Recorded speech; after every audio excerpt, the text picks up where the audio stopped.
Hi there, this is David Dingo for Dingo Servo Mounts, and today we're going to be assembling a SuperTwin mount.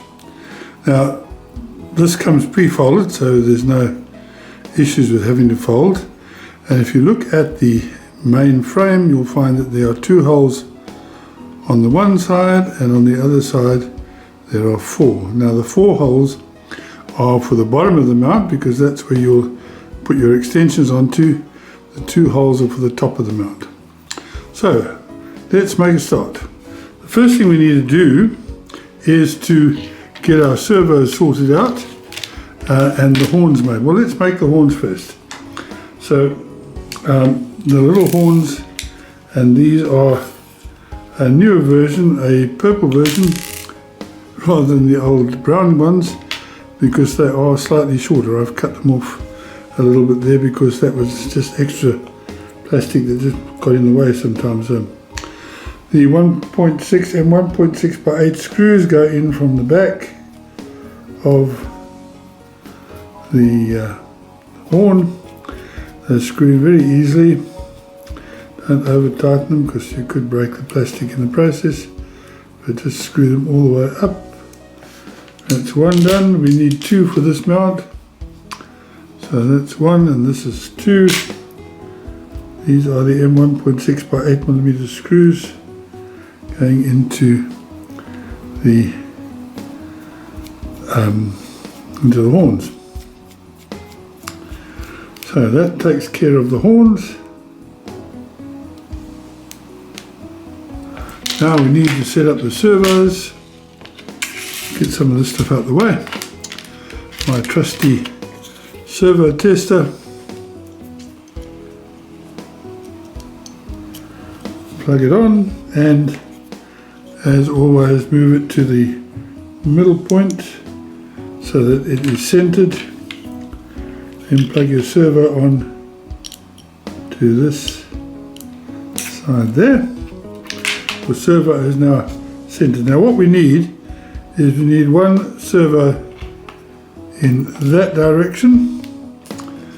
And just run the little screw in there that holds that in place.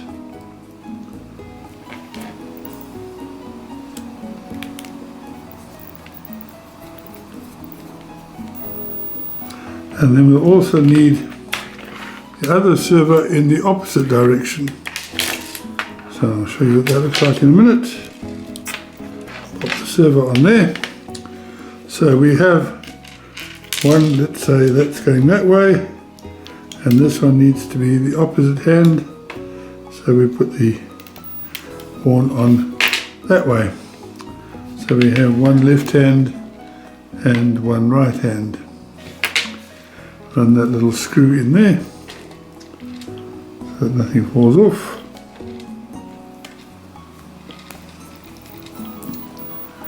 Right, that takes care of our servos. Now go back to the frame again, looking at the top, the two holes, and you need to then fit the sliders in there, one that way and one will be that way. Now you might want to, assuming you're not using magnet clips, you might want to at this stage put the three little screws into there before we put that in. Just makes it easier to handle, so let's take those out again one moment. And trusty little screwdriver we will pop. Now this is going to be that left hand one. So three little screws in there. These are the M2 by 3mm that we always use for holding on to actuator wires. Again, you'll notice that I'm working on a tray so that if anything falls, it doesn't fall on the carpet and get lost in the pile. Alright, let's fit that one into the frame. So that goes in there like so. Now we need the servo that's going to fit at the bottom there. So we put that in there, and it needs to locate into the slot there, so that all holds together, and then with the M1.6 by 4mm screws we can put one in there, and one on the other side, or as they say up north, and to the side. Screw that in,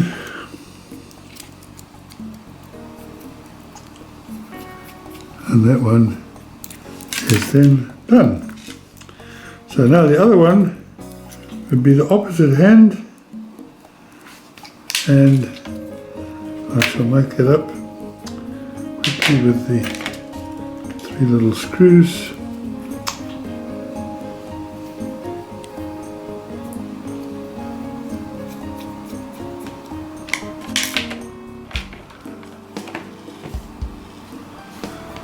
And that one. This one, sometimes difficult to tell which are 1.6 and which are 2mm screws, but you'll find quite quickly that if you try and put a 2mm into a 1.6 hole, it won't go, and if you try and put a 1.6 in a 2mm hole, it'll just go straight through. Okay, so then drop that slider into there, and again the servo comes in the back and locates. Now guess what, I have just put this thing in upside down. What an idiot. Okay, just when I said be careful you put them the right way around, I have put them in upside down. Okie dokie, that's soon fixed. Just goes to show that even the designers get things wrong sometimes. Right, so 2 holes to the top. Slider in that way, and servo in that way.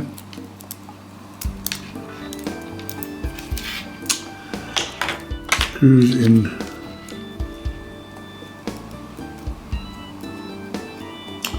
I always like to put the screw on the end of the screwdriver, makes it easier to grip.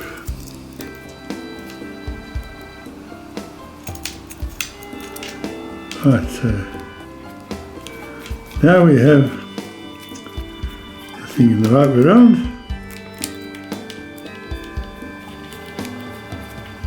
with the 2 holes at the top. Okay, the other one, like that, servo in like that, little screws,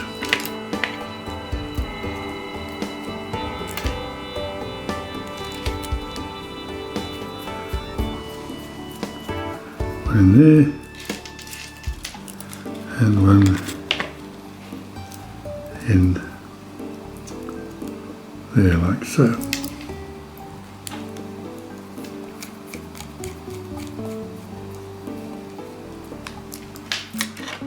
And then we have the mount. That is the main body of the mount, irrespective of whether you're making a top unit or an extension unit. Now if you're making a top unit, then this unit here will go on with the 2 M2x6 screws in from the bottom there.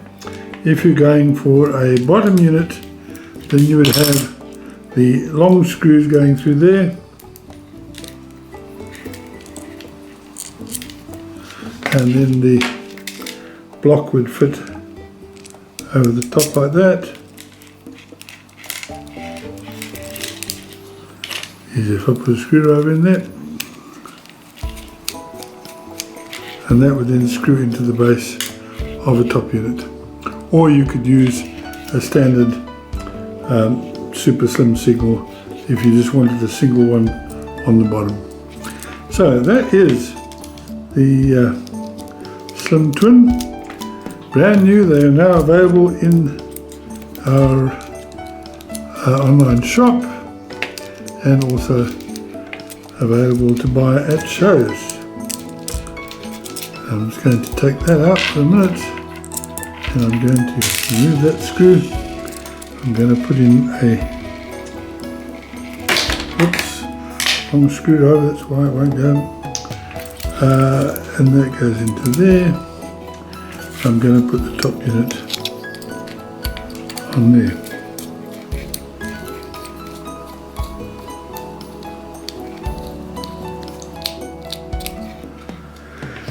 The screw in this side.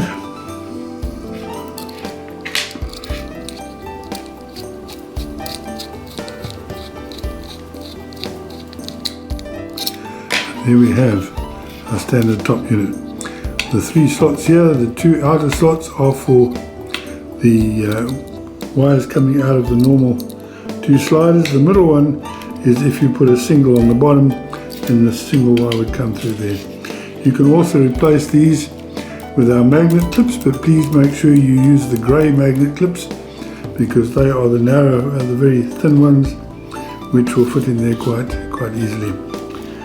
Okay, that's our new SuperTwin servo mount, and this is David Ingleby for Dingo Servo Mounts, and thank you for watching. This is a small addendum to the SuperTwin mount. One of the disadvantages is that the 2 servos are horizontally opposed, which means that when one goes up, the other one goes down if you're using the same thing. So I have here, let me just open the focus here. I have a Y splitter here just to prove that. So when I move the servos, you'll see one goes up and one goes down at the same time. This is a bit of a problem if you are trying to make all your signals work the same way. But if you're using our control boards, it's easy enough to set one way and one the other, so they both work in the same direction. I know for some of you that use DCC, you'd have to do a little bit of fancy programming in order to make that work. But essentially, that's the only way we can do it. I've tried various methods to try and make them both work the same way, but unfortunately in the space available, it's not possible. But you never know. We might be able to get there at some point in the future. Thank you. This is Dave for Dingo Servo Mounts.